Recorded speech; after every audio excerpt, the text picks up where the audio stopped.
Welcome to the Soul Dark Romance Stories.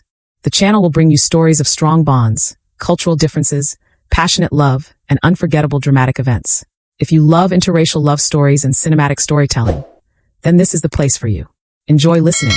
Please subscribe to the channel to hear more great stories. I exposed a Mafia betrayal during Sunday service inside a church, and I should have died that same day. The first time I stepped into that building, I believed it was the safest place in Baltimore. Warm lights, soft hymns, people who smiled like they had nothing to hide. I was just a night school teacher trying to help, translating immigration documents for Korean families who trusted the church more than the system. That was my role. Quiet, useful, invisible. And then I was sent downstairs. They told me it was urgent. Papers that needed translation before morning. I remember gripping the folder, walking past the last row of pews, pushing open the heavy door that led to the basement. The air changed immediately. Colder, thicker, like the walls were holding their breath. Halfway down the stairs, I heard voices. Not prayers, not whispers. Sharp, controlled, dangerous. Korean words I understood too well. Shipment, loyalty. Tonight, I should have turned around. I did not. I took one more step, then another, until I could see through the narrow gap of the basement door. 3 men stood under harsh fluorescent lights. One of them was Cha Moo-jin. I knew his face from the community. The quiet donor. The man who always sat in the second row, head slightly bowed during sermons. He did not look quiet now. His voice was low, but it cut through the room like a blade. Across from him stood another man, younger, eyes burning with something that felt like hunger. Kong Jun, his so-called brother. His posture was wrong. Too tense. Too ready. And then I understood. This was not a meeting. This was a fracture. My fingers tightened around my phone without me realizing. I leaned closer, trying to catch every word. Betrayal. Money. Blood. My pulse started pounding in my ears. I told myself to leave. I told myself this was not my business. But then Moo-jin said something that froze me in place. He trusted him. Completely. And Kong Jun smiled. That was when my phone slipped. The sound was small, barely a tap against concrete. But in that room, it might as well have been a gunshot. Every head snapped toward the door. My body locked. My breath disappeared. For a second, there was silence. Then footsteps. Slow, measured, coming closer. The door opened. I found myself staring straight into Cha Moo-jin's eyes. No anger, no panic, just recognition. Like he had already decided something about me. Kong Jun moved behind him, faster, sharper, his hand already reaching inside his coat. I knew what was coming. I knew how stories like this ended. Wrong place. Wrong time. Witnesses do not walk away. I braced for the shot. But it never came. Moo-jin lifted his hand slightly, stopping everything. His gaze never left mine.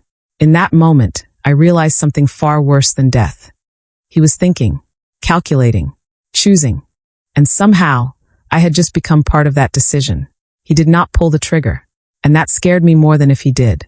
I expected to die in that basement, but instead, I was told to sit down. That was the moment everything inside me shifted from panic to something colder, sharper, harder to name. Moo-jin did not raise his voice. He did not threaten me. He simply looked at me as if I had already crossed a line that could never be uncrossed. Kong Jun, on the other hand, did not hide what he felt. Suspicion burned across his face, raw and immediate, like he was already deciding how quickly I needed to disappear. I could feel it in the way his fingers hovered near his coat, restless, impatient. If Moo-jin had not been standing between us, I know I would not have made it past that room. They took my phone. They took the folder. They took the illusion that I could walk back upstairs and pretend none of this existed. I remember trying to speak, my voice catching somewhere in my throat, explaining that I was just there to translate, that I did not see anything, that I would not say a word. It sounded weak even to me. Kong Jun let out a quiet laugh, low and mocking, like he had heard the same lie too many times. Moo-jin did not laugh. He studied me instead, slow and deliberate, as if he was peeling back layers I did not even know I had. Then he asked me a question that made no sense in that moment. He asked if I understood everything I had just heard. I nodded before I could stop myself. That was my mistake. Something changed in his eyes, subtle but final. If I understood, then I was no longer just a bystander. I was a variable, a risk, or a tool. He turned slightly, speaking in Korean to the men behind him, his tone calm but absolute. I caught fragments. She stays. Not yet. Useful. Kong Jun did not like that. I could see it in the tightness of his jaw, the way his shoulders stiffened like a coiled spring. He stepped forward, his voice sharper now, questioning, pushing, almost daring Mu Jin to reconsider. I did not need to understand every word to feel the tension crackling between them. This was not just about me. This was something deeper, something already broken. Mu Jin cut him off with a single look. It was enough. And just like that, my fate was decided without my consent. They moved me to a smaller room deeper in the basement, one with no windows and a single metal table. The air smelled faintly of bleach and something older, something metallic that I did not want to identify. I sat there for what felt like hours, my hands trembling in my lap, trying to steady my breathing. Every sound above me felt amplified. Footsteps, doors, voices. Life continuing as if nothing underneath had shifted into something violent and irreversible. A church above, a war below. I kept thinking about the people upstairs lighting candles, whispering prayers, believing they were safe. If they only knew what was happening beneath their feet, would they still call this place holy? The door opened without warning. Mu Jin stepped inside alone. No guards, no weapons in his hands. Just that same controlled presence that made the room feel smaller the moment he entered. He pulled out a chair and sat across from me, close enough that I could see the faint scar along his jaw, the kind that does not come from accidents. For a moment, neither of us spoke. I could hear my own heartbeat, loud and uneven, filling the silence between us. Then he asked me to translate something. A document. Routine. Ordinary. As if we were not sitting in the aftermath of something that could have ended my life. I stared at him, confused. He did not repeat himself. So I did it. Line by line, word by word, I translated. My voice was unsteady at first, but it found a rhythm, something familiar to hold on to. It felt almost absurd, the normalcy of it. Language bridging worlds, even this one. When I finished, he nodded once, like I had just completed a task in a classroom, instead of under the shadow of a gun I had not seen but could still feel. Then he asked another question. This one was quieter, more personal. He asked why I volunteered here. I swallowed hard before answering. I told him the truth, that I believed people deserved help, that language should not be a barrier to survival, that the church felt like the one place where people could start over without fear. He held my gaze for a long second. Then he said something I did not expect. He said he used to believe that too. The words landed heavier than any threat. For a brief moment, I saw something crack beneath the surface. Not weakness, not regret, something more complicated, something buried. He told me he grew up in this building, that he learned his first English words in the same rooms where deals were now being made, that the same people who taught him how to pray also taught him how to survive when prayer stopped working. There was no pride in his voice, no apology either, just a quiet statement of fact, like he had already made peace with what he had become. I did not know what to say, so I asked the only thing that felt real. If you still believe in God, I said, why are you doing this here? The question hung between us, fragile and dangerous. For the first time, Mu Jin looked away, just for a second. Then he stood up, pushing the chair back with a soft scrape against the floor. He did not answer me. He did not need to. The silence said enough. Whatever belief he had once carried was no longer clean. It had been reshaped into something that could coexist with violence, with control, with choices that did not leave room for innocence. Before he left, he paused at the door. He told me I would stay for now, that as long as I was useful, I was alive. It was not a threat. It was a condition. Clear. Final. Unavoidable. And then he was gone. The door closed behind him, the sound echoing louder than it should have. I sat there, trying to process what had just happened, trying to understand the logic of a man who could spare a life and still feel like the most dangerous person in the room. But it was not just him that unsettled me. It was Kong Jun. The way he had looked at Mu Jin, the way he had pushed, challenged, resisted. That was not loyalty. That was something else. Something waiting. Later that night, when they brought in another set of documents, I overheard just enough to piece it together. A shipment. A transfer of power. a meeting scheduled soon. And buried inside those conversations, hidden beneath coded language and careful phrasing, was a truth that made my stomach drop. Kong Jun was planning something. Not a disagreement, not a negotiation, a betrayal. And Mu Jin did not see it coming. I sat there, the weight of that realization pressing down on me, heavier than fear itself. Because now I understood something even worse than being trapped. I was standing at the edge of a moment that was about to break everything apart. And somehow, without choosing it, without wanting it, I had become the only person in that building who could see it before it happened. The question was not whether I would survive. The question was whether I would stay silent and live with it, or speak and risk becoming the next body buried beneath that church. I told myself to stay quiet. That was the smartest choice, the safest one. People like me were not built for wars like this. I was a teacher. I corrected essays. I reminded students to meet deadlines. I believed problems could be solved with patience and words. But the truth sitting in my chest that night refused to stay still. Kong Jun was going to kill Mu Jin, and I was the only person who knew it. If I stayed silent, I would walk away alive. If I spoke, I might not walk away at all. I kept asking myself the same question over and over. What kind of person survives by saying nothing? By the time they brought me back into the main room, I had already made the decision I would regret. Mu Jin stood at the table, reviewing documents, his expression unreadable as always. Kong Jun was there too, leaning casually against the wall, but nothing about him felt relaxed. His eyes flicked toward me the moment I entered, sharp and measuring, like he was still waiting for me to make a mistake. The room felt tighter than before, heavier, like something invisible was already closing in. I did not plan it well. That is the truth. I thought I could find a moment alone with Mu Jin, say just enough to warn him, then step back before anyone noticed. I thought I could control the timing. I was wrong. The words came out too fast. You cannot trust him. The moment they left my mouth, I knew I had just crossed a line I could not step back from. The silence that followed was immediate and absolute. Mu Jin's head tilted slightly, his attention shifting to me, not alarmed, not surprised, just focused. Kong Jun did not move at first. Then slowly, he pushed himself off the wall, his expression flattening into something cold and deliberate. What did you just say? His voice was quiet, but it carried weight, the kind that made the air feel thinner. I tried to recover, to soften it, to pretend I had meant something else, but it was too late. The room had already shifted. Mu Jin looked between us, his gaze sharpening as he picked up on what I had failed to hide. Suspicion. Not just directed at me, but at something deeper that had been sitting beneath the surface long before I walked into that basement. Kong Jun laughed, but there was no humor in it. She is scared, he said, stepping closer.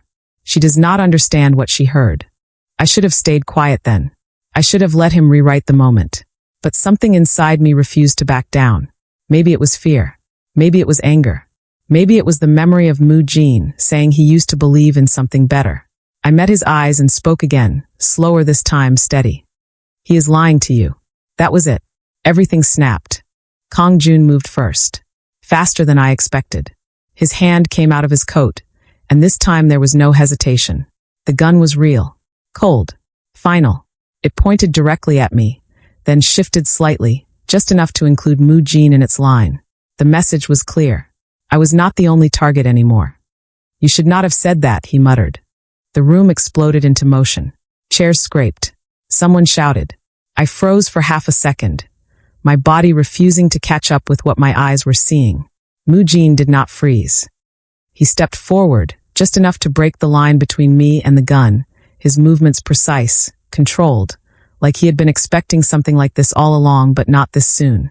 Kong Jun's expression twisted, something raw finally breaking through the calm he had been pretending to hold. Did you really think I would stay under you forever? The words came out like a confession and a challenge at the same time. Everything hidden was suddenly exposed. The loyalty, the brotherhood. It had all been an act. Or maybe it had been real once and rotted into something else. I did not know which was worse. The first shot rang out before I could process the rest. It was louder than anything I had ever heard inside those walls. The sound tore through the basement, through the church above, through whatever illusion of safety still existed in my mind. I flinched hard, my ears ringing, my vision blurring for a split second. When it cleared, Mujin had already moved again. He grabbed the edge of the table, flipping it just enough to create cover, pulling me down with him as another shot cracked through the air. "Stay down," he said, his voice low but firm. I hit the floor hard, the impact knocking the breath out of me. The concrete was cold against my palms. I could smell gunpowder now, sharp and suffocating. Around us, everything had turned into chaos. Men shouting, feet scrambling. Another shot. Then another. This was no longer a confrontation. It was a battlefield. I pressed myself against the side of the table, my heart hammering so hard it felt like it might break through my ribs.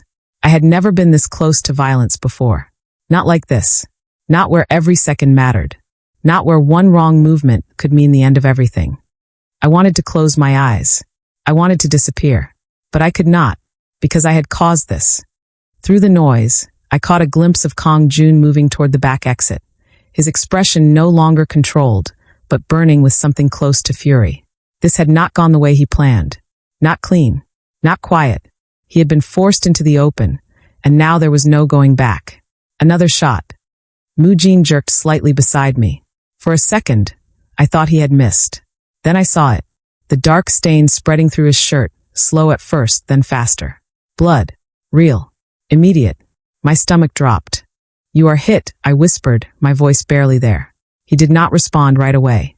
His jaw tightened, his breathing shifting just enough to tell me how bad it was. But he stayed upright. He stayed focused. Even now, even bleeding, he was still thinking ahead. Kong Jun disappeared through the back door. The gunfire stopped as suddenly as it had started. Silence rushed back in, thick and disorienting. The kind that made everything feel unreal for a moment, like the world had paused to catch its breath. My ears were still ringing, my hands shaking uncontrollably as I stared at the space where Kong Jun had been. It was over. Or at least, that part of it was. Mujin reached out, grabbing my arm, pulling me closer into the shadow behind the overturned table. His grip was strong despite the blood, despite everything. When I looked at him, really looked this time, I saw something different in his eyes. Not just calculation. Not just control. Something darker. Something final. "Now you are not just a witness," he said quietly. His voice did not rise, but the weight of it settled deep in my chest. "You are part of this war." And just like that, there was no going back. I stopped thinking about escape the moment I realized there was nowhere to run. That was the shift. Clean. Final. Survival was no longer about distance. It was about control. Kong Jun had failed to finish what he started. But failure like that does not disappear. It evolves. It sharpens. It comes back smarter. And now he knew two things that made everything worse. Mujin was wounded. And I existed. We moved fast after the shooting. Not chaos this time. Precision. The kind that comes from people who have done this before. Mujin refused help at first, but the blood said otherwise. I pressed cloth against the wound while someone locked down the basement entrances. My hands were shaking, but I forced them to steady. Pressure. Hold. Do not think about how warm the blood felt or how easily it kept coming. He did not flinch. That scared me more than the injury itself. "You should have stayed silent," he said quietly, not accusing, just stating a fact. I met his eyes and held them. "If I did, you would be dead."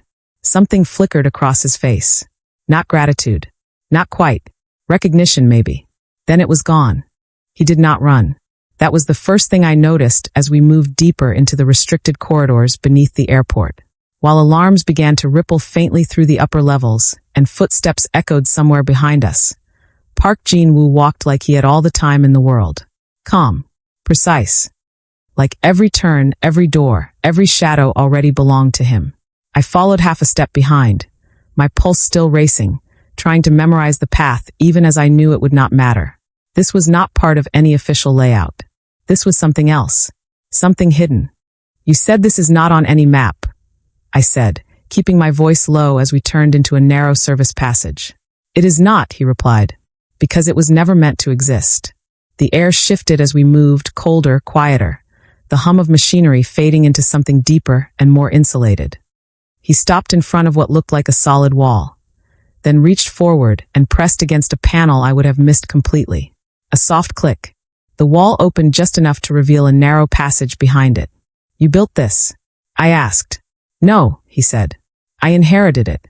Of course he did. We stepped inside, and the walls sealed behind us, cutting off the noise of the airport like a door closing on another world. For a moment, everything was still. Just the sound of my breathing and the faint echo of his footsteps ahead of me. "This does not make sense," I said. "Why remove your name from the system at all? Why risk exposure like this?" He slowed slightly, just enough to answer without turning. "Because visibility is a form of control. When they remove someone like me from the list, it is not to protect me. It is to use me." I frowned. "Use you how?" "As a channel," he said. "Movement without restriction. Assets, people, information. If I am not flagged, I move freely. If I move freely, they control the flow." "And you let that happen?" I asked. A small pause. "I allowed it," he corrected. That difference mattered. We reached the end of the passage, opening into a low-ceiling control space filled with old terminals, inactive screens, systems that looked disconnected from the main network. He moved to one of the consoles, powering it on with practiced efficiency. "This is where the original routing system was built," he said, "before it was integrated into federal oversight. Parts of it still exist. Isolated." I stepped closer, scanning the screens as they flickered to life. Data streams, access nodes, fragments of the larger system, but not fully connected. A blind spot. "You want to use this to get me off the blacklist?" I said. "No," he replied. "That would only remove the symptom." I looked at him sharply. "Then what?" "We expose it," he said. The words landed heavier than I expected. "You think that will fix it?" I asked. "This is not one bad actor. This is inside the system." "Yes," he said, "which is why it must be seen from inside the system." I shook my head slightly, processing. "You are asking me to hack into a federal database from inside an airport I am no longer authorized to be in, while being actively hunted?" "Yes." The simplicity of his answer almost made me laugh. "That is not a plan," I said. "It is the only plan that works," he replied. I turned back to the screens, forcing myself to think past the fear, past the situation, into the structure. Data, access points, patterns. That part of my brain had not disappeared. It had just been buried. "The blacklist is not a single file," I said slowly. "It is distributed, redundant. Any change triggers verification across multiple nodes." "I know," he said. "So even if we access one point, it will be overwritten," I continued. "Unless the change is broadcast as authoritative," he said. I looked at him again. "You want to override the system at the source?" I said. "Yes. That means control-level access," I said. "Federal clearance." "It means control," he corrected. I stared at the interface, mind racing now. Mapping connections, entry points, vulnerabilities. There were ways. There were always ways. But they were not clean, not safe, not reversible. "You are not just trying to clear my name," I said. "No," he replied. "You are trying to expose everyone on that list," I said. "Yes." Silence stretched between us. "That will not just collapse one operation," I said. "It will trigger investigations across multiple agencies. People in positions of power will be exposed." "Yes. And you are fine with that?"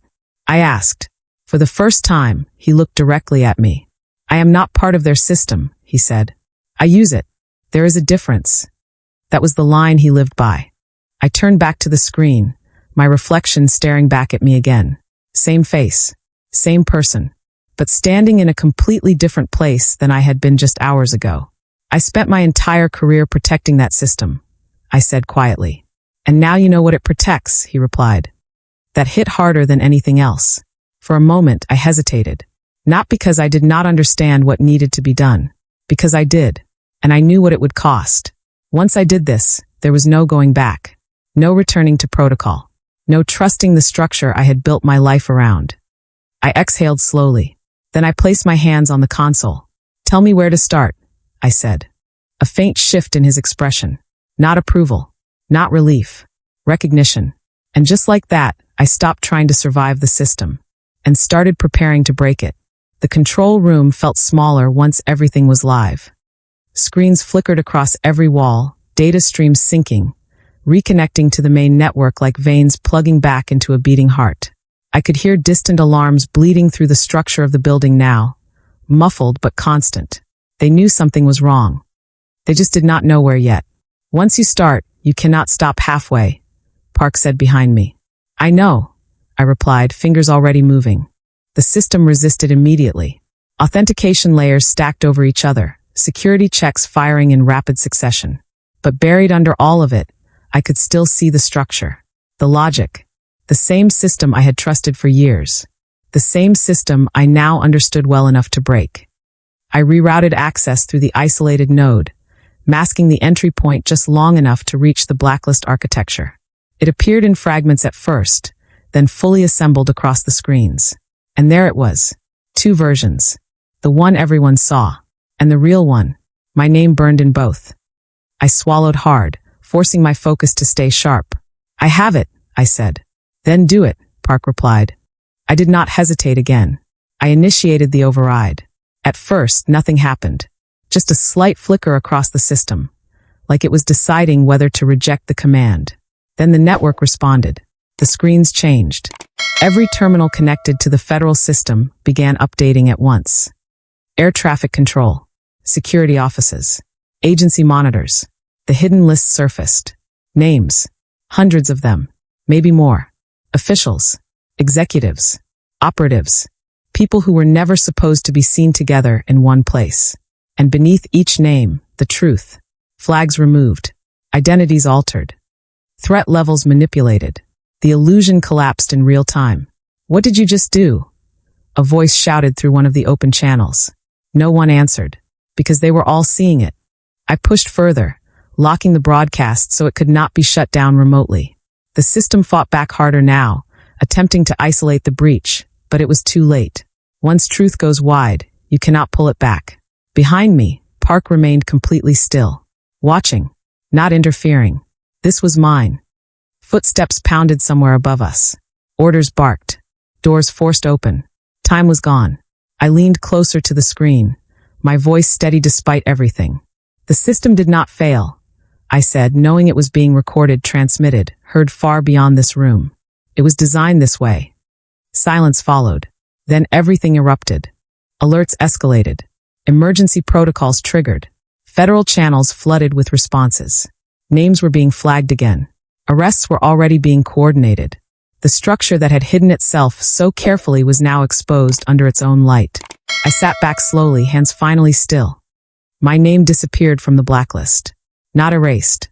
Corrected. For a moment, I just stared at it, letting that reality settle. Then I stood. We should go, I said. Park stepped forward, glancing once at the screens before looking at me. You changed the balance, he said. No, I replied quietly. I showed it. Above us, the system was tearing itself apart. And for the first time, I was no longer part of it. I had rewritten it. In the end, I did not just clear my name. I exposed the system that tried to erase me. The badge, the rules, the structure I once trusted, they were never built to protect people like me. They were built to control who gets seen and who disappears. I was supposed to become another silent correction in a broken system. Instead, I forced it to show its real face.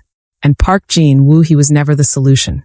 He was proof that the system was already compromised long before I touched it. The difference is, I chose to break it. So tell me, if you discovered the truth was this ugly, would you still trust the system or tear it down like I did? If this story kept you hooked, make sure to like, subscribe, and drop your thoughts in the comments. I read them all.